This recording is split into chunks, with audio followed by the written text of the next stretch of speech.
Hi everyone, this is Kimo Vlogs, a Filipino actor based in Saudi Arabia, and welcome back to my channel. Agad-agad, gawa tayo ng reaction video sa Barda Compilation. Wait lang, may post si Miss Darrets, panoorin natin to. Ano ang post si Miss Darrets? Si Miss Barda United, parang naka-private na naman na.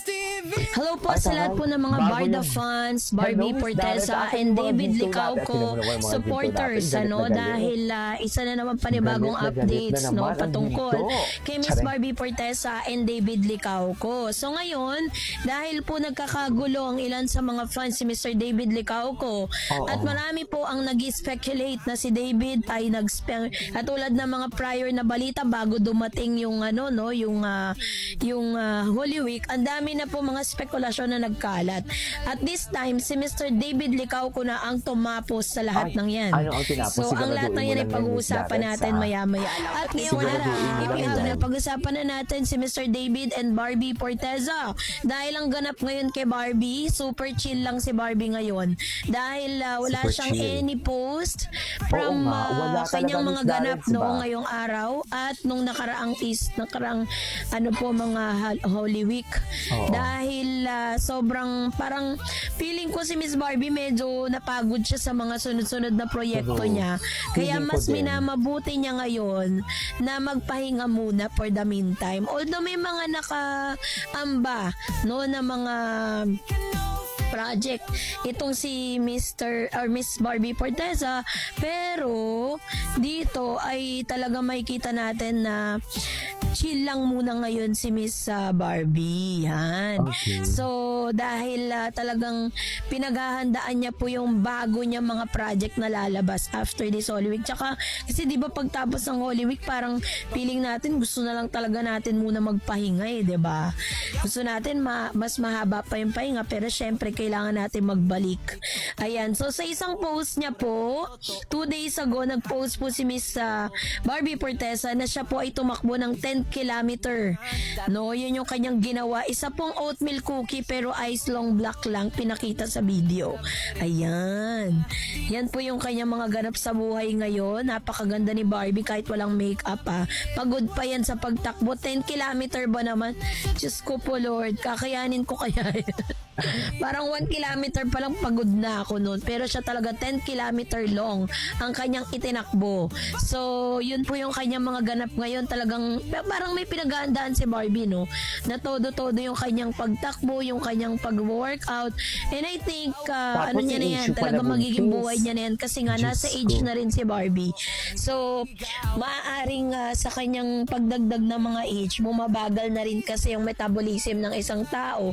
Kaya kinakailangan niya na rin gawin yan. So, sa isang banda naman, itong si David Licauco, late niya na rin ipinost sa kanyang social media account ang kanyang mga ganap nung Holy Week kasi bali di ba bago po dumating ang Holy Week, ang daming mga spekulasyon na si David daw ay makikipagkita na naman doon po sa kanyang rumored girlfriend na si Miss Alex Manalang. Talagang dito pa lang talaga makikita natin na yung debunk na talaga yung issue na yan kasi hanggang ngayon yun pa rin talaga yung pinagdidiinan ng mga bashers si David na may girlfriend daw, ganyan-ganyan. So, doon po sa mga photos na inilabas si Mr. David Licauco sa kanyang Instagram account, makikita natin na nasa nasa Australia. Yan, Melbourne, Australia ang nakalagay. Iyan. Sa mga photos niya, Happy Easter, 2 days ago, it was posted by Mr. David Licauco. So, ito siya. Makain siya sa isang beach. Yan, pinapakita niya dyan.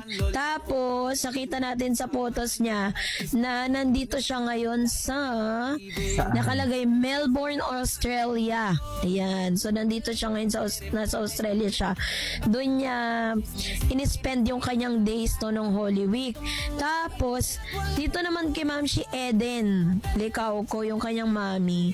Tinignan din natin. Ayan, nandun din siya. Ayan, kasama po niya kanyang mami kasi si mami niya na si Miss Eden Licauco ay naglabas ng mga ebidensya na sila po ay nasa Melbourne, buong pamilya sila. At dinalaw nila doon yung kapatid, yung anak ni Miss Eden Licauco, yung kapatid nga ni Mr. David Licauco. Melbourne Central Station, ayan. So, sino pa ba mag-iinala? Nanay na nga ni Mr. David Licauco yung naglabas ng mga ebidensya. So, wala na tayong maki-question dyan, di ba? Hindi na natin pwedeng pasinungalingan na talagang nasa Australia siya kasi even yung mami niya nag-post na nandun nga si Mr. David Licauco.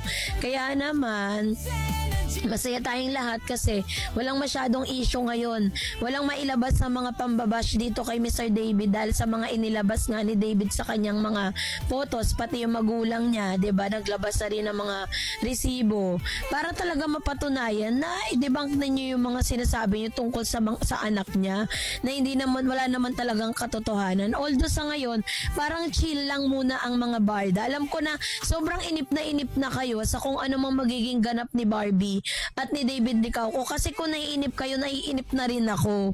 No, kaya talagang nag-aantay din po tayo ng ilan sa mga kaganapan. Mahirap naman po na mag-iimbento tayo ng mga kwento patungkol kay Barbie at David, 'di ba? Ayoko naman na paasahin kayo sa isang bagay na hindi naman totoo. So much better minsan hindi po ako nag-a-update sa inyo kasi ayoko po mag-imbento ng mga balita.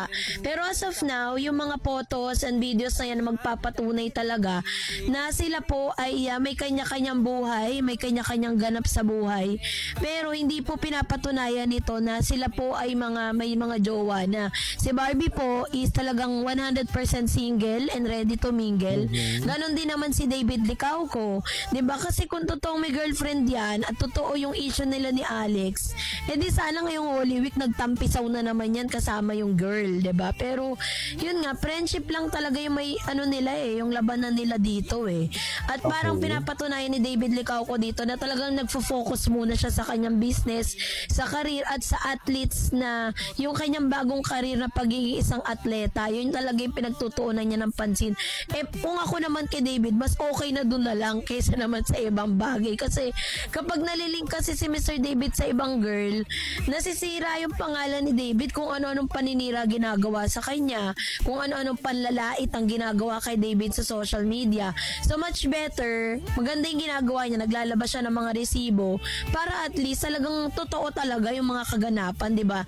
Kaysa naman po maglabas siya ng mga balita na yan, yung mga vloggers na gustong-gusto siyang siraan, gustong-gusto siyang wasakin yung kanyang karir bilang isang artista, 'di ba? So sa ngayon, very chill, talagang maganda yung kaganapan sa kanila ngayon na talagang although sabihin na natin na talaga friendship naman talaga si David at si Mr. David at Miss Barbie Portesa. So sa ngayon, wala naman silang problema kinaharap ngayon. Ang basang inaantay lang natin ang comeback ng Barda. So yan po ay magaganap soon. Kaya wag kayo mainip. Diba? Salamat sa lahat ng mga Barda fans sa talagang walang sawa na talagang Thank you so much Miss Darrens. Kahit alam mo yung ikaw na naman ang pinupulutan ni Jim Panot. antay sa mga updates patungkol sa kanilang dalawa. Anyway, so this is it for today's video. This is Steve Vlogs and see you on the next one. Bye!